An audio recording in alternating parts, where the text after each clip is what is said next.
Do not get it twisted, my fellow American men. It's not like Korean ideas came over here and convinced women to stop dating, stop getting married, stop having and stop having children with y'all. I know, you think we're stupid and that our ideas do not originate in our own brains. It's always outside influences with you fellas, right? It's always like our friends who told us to get a divorce, or it's some trend that we saw on Instagram or whatever. And so now it's foreign invaders coming in with this 4B movement that's going to convince a bunch of American women. No, you did it. You men. Through your actions. By now, most of us have heard of South Korea's 4B movement. However, the topic has caught fire on the internet over the last couple weeks, with many women claiming that America needs its own movement. 4B is shorthand for 4 Korean words that all start with B, or no. Women participating in this movement are refusing heterosexual marriage, refusing childbirth, refusing dating, and outright rejecting heterosexual sexual relationships. In a country that believes feminism means anti-men and is entitled to the belief that women must do all housework in addition to getting scrutinized and humiliated by in-laws, many can agree that the 4B movement seems like the rational response. Many women in the 4B movement refuse to participate in the consumerism women and girls typically take part in. Many wear black clothes and cut their hair, not only so they don't attract men, but to also use that money towards financial goals. Unfortunately, women in this movement are also being blamed for South Korea's rapidly declining birth rates. As I talk about the 4B movement in this video, notice the similarities to what is currently happening with dating and relationships in America. Because one could make the argument that the 4B movement is already here in everything but name. In the eyes of those who subscribe to its basic premises, 4B is the only path by which a Korean woman today can live autonomously. In their view, Korean men are essentially beyond redemption or saving, and Korean culture on the whole is hopelessly patriarchal, often downright misogynistic. Even young women who are not members of the movement say they cannot imagine dating or marrying a Korean man.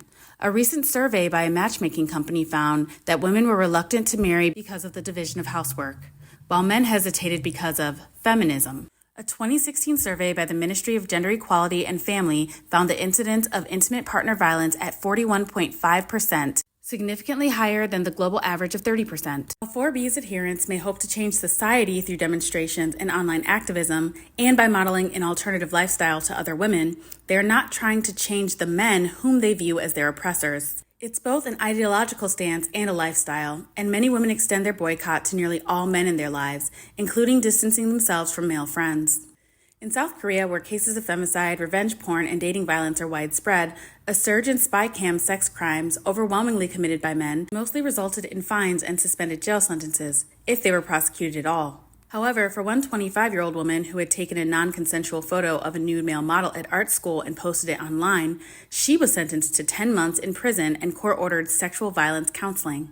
The demonstrations to her arrest were a reaction to the blatant hypocrisy, sparking an influx of women committing to the 4B movement. Following years of financial crisis which young people faced, growing housing costs, and intense competition for university spots and jobs, the way women and men related to each other openly soured. Beginning in 2013, the rate of college enrollment among Korean women surpassed those of men. Today, nearly 3/4 of women are enrolled in higher education, compared with less than 2/3 of men. Previously, women were expected to drop out of the labor force after marriage or parenthood. Now, young men see their female peers as competitors for increasingly scarce jobs. Something very similar is also happening in America. I was reading that some educators think that young boys should be held back an extra year in school automatically because they need a little more hand-holding than girls typically when it comes to education. But that even though this idea is what's better for young boys and men in general, they could never try to execute it because it would continue to make education a woman thing. In Korean online forums and on social media, disgruntled men began labeling college-educated women, or kimchi women, giving a name to the stereotype of Korean women as selfish, vain, and obsessed with themselves while exploiting their partners. Around 2014 and 2015, a virulently misogynistic and anti-feminist community grew in size and prominence. In its interpretation, women were demanding additional rights and privileges when they already benefited from avoiding the country's compulsory military service. For this community, the entire female populace is gold-digging and shallow. Sounds familiar, doesn't it? This definitely coincides with the emergence of podcast bros. There are other consequences to forgoing long-term partnerships with men. Korea has the largest gender pay gap in the rich world, with women earning 31% less than men, and women still face widespread discrimination in the labor market, something the movement recognizes. A widely circulated 2018 tweet encouraged 4B women to save the money they would have otherwise spent on self-fashioning labor to sustain an independent life instead of winding up a penniless granny with a wardrobe full of clothes. Women who commit to 4B just work hard because they know they will not have a breadwinner husband or man. Some even take 2 or 3 jobs. The economy and finance is a very important issue to women partaking in the movement. Some women in South Korea have also created maps of women-owned businesses so they can ensure their dollars go to supporting other women.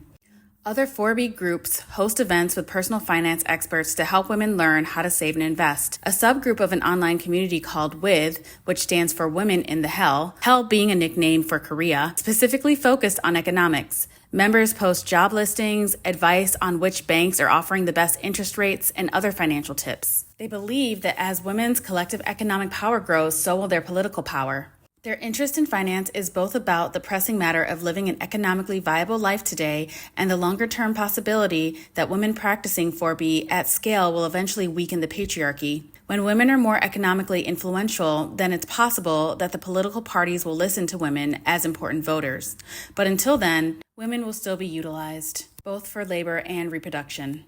In recent decades, South Korea has shown truly remarkable flexibility in adapting society, culture, attitudes, policy, etc., to the changing demands of becoming a wealthy modern industrial nation. Verbal mobility alone, based on accomplishment, and yes, sometimes connections or luck, has required a lot of change, as has immigration and the resulting social diversity, and other features of successful countries. But the battle of the sexes is still not resolved socially and politically. To blame feminism for Korea's stunningly low fertility rate, as President Yoon and some other conservatives do in Korea, is to confuse the symptom for the cause. Until society offers women an attractive work-life balance and the basic equal respect they are due, the demographic problems will persist and even possibly grow worse. It's perhaps unsurprising that there is a backlash among some men whose privilege and entitlement in a historically male-dominated society has diminished. This is similar to what's behind the Trumpist movement in the United States, as white evangelicals sense their dominance is declining and confuse that decline with actual oppression.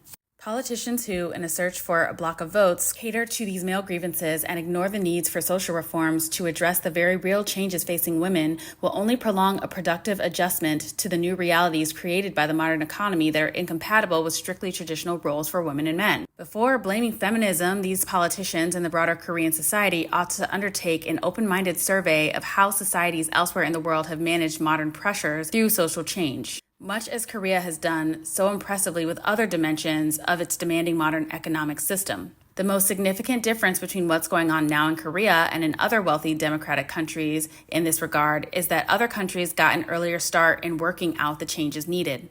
Saying no to heterosexual marriage, dating, producing more children for a capitalist slave state are multiple ways you can make sure that people in power actually eventually turn their heads to your cause. The system needs worker bees in the factories and a lapdog at home, i.e. women, to subjugate. These systems are breaking down, and clearly the world needs a change.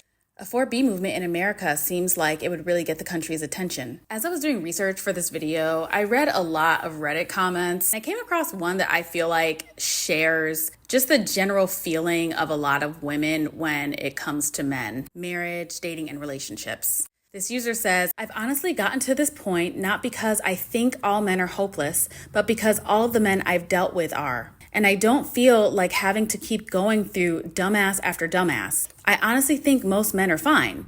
I'm just not interested in romance in this modern age where men will ask me to provide 50-50 with money, but expect me to carry 100% every other aspect of the relationship." And this is why many women are walking away. It's too soon to tell whether this movement can survive or thrive over the long haul, but its ideas and actions have already affected the country's online discourse, its politics, and most of all, individual women's lives.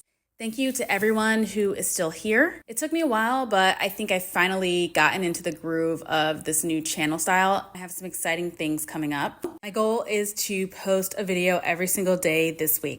Make no mistake, it was you. It was your skid marks. It was your farts. It was your lack of consideration and caring. It was your lack of hygiene in general. It was your gaming. It was your corn addictions. It was the fact that you don't listen when we talk. It's the fact that you don't improve when we ask you to. It's the fact that the minute you get us, every single thing that you did to convince us to like you in the first place goes away. You know, we tried really hard to like you. At least I did. Most of the women in my generation did. We married you. We had your kids. We fed you dinner. We kept your house. We worked, split the bills, 50-50, whatever. We went to counseling. We held your hand. We held your head. We held your heart. We made your doctor's appointments. We bought you clothes. We bought you gifts. We tried. So, when you hear about American women and the 4B movement, no, it was not Asian invaders who changed our minds about men. It was men.